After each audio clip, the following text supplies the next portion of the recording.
Recent যে issue আমাদের চোখে পড়ছে এবং আমাদের মনে ব্যথিত করেছে এই ধরনের একটা ঘটনা, আমাদের যে জাতীয় পতাকা, সেই পতাকার উপরে ওরা রোজ পথ চলা করছে। ওদের ছোট ছোট শিশু থেকে সবাইকে ট্রেন করা হচ্ছে এবং অ্যাগ্রেসিভ মৌলবাদী যেই সংগঠনগুলো, ওদের যে বক্তব্য যা ইউটিউবে ফেসবুকে আমরা দেখতে পাচ্ছি, আমরা এর ধিক্কার জানাই।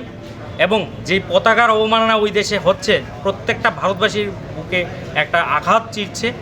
তারই প্রতিবাদে আমাদের আগরতলা আইএলএসে বাংলাদেশে প্রচুর পেশেন্ট, আমরা কোনো জাতি, কোনো ধর্ম, বর্ণ এইসবের বিরুদ্ধে নই, কিন্তু ওই দেশে যেই ধরনের ঘটনা ঘটছে তার প্রতিবাদেই আমরা এখানে এসেছি।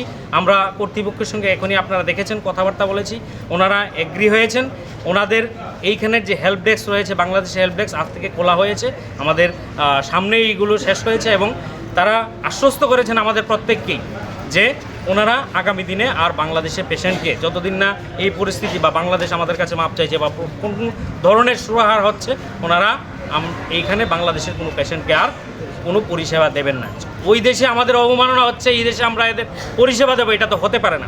बांग्लादेश के लोगों को अभी सर्व नहीं करना है, क्योंकि उन्होंने ना हमारा अपमान किया है, हमारे लोगों के साथ बहुत बुरा सलूक भी किया है।